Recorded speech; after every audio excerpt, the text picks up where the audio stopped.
Hello दोस्तों, स्वागत है आपका मेरे YouTube channel let's study with Poonam में, जिसमें हम जीके जीएस से रिलेटेड टॉपिक के बारे में चर्चा करते हैं। तो जैसा कि आप थंबनेल देख के समझ ही गए होंगे कि आज हम इसरो के बारे में बात करने वाले हैं, जो टॉपिक आपके बहुत काम आने वाला है। तो चलिए शुरू करते हैं। भारत की अंतरिक्ष राष्ट्रीय एजेंसी है इसरो, जिसका मुख्यालय बेंगलोर में है।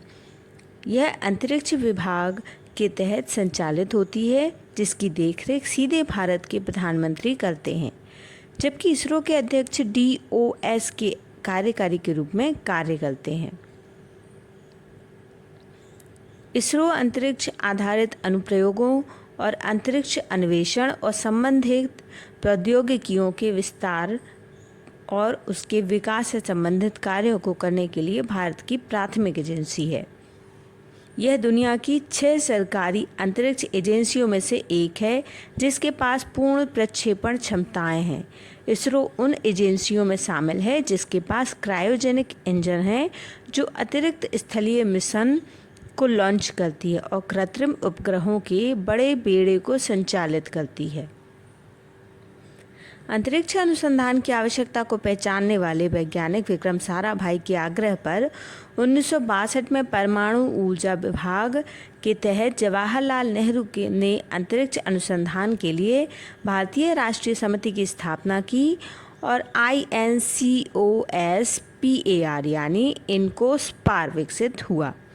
1969 में DAE के भीतर इसरो बन गया और 1972 में भारत सरकार ने एक अंतरिक्ष आयोग और अंतरिक्ष विभाग की स्थापना की और इसरो को DOS के तहत लाया गया।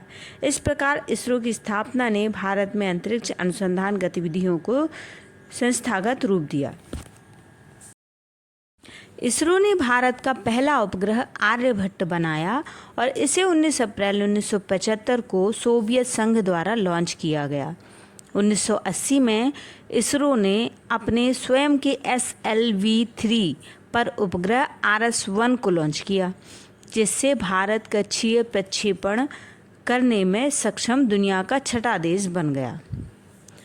SLV-3 के बाद ASLV आया, जो बाद में कई माध्यम लिफ्ट लॉन्च वाहनों और रॉकेट इंजनों, उपग्रह प्रणालियों और सैकड़ों घरेलू और विदेशी उपग्रहों और कई अंतरिक्ष मिशनों को लॉन्च करने में सफल रहा।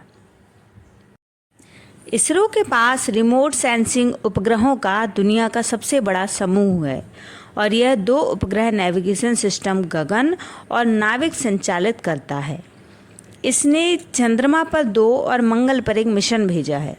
निकट भविष्य में लक्ष्यों में उपग्रहों के बेड़े का विस्तार करना, चंद्रमा पर रोवर उतारना, मनुष्यों को अंतरिक्ष में भेजना, अर्ध क्रायोजेनिक इंजन का विकास, चंद्रमा, मंगल, शुक्र, सूर्य के लिए अधिक मानव रहित मिशन भेजना आदि इसरो के आगामी प्रोजेक्ट हैं।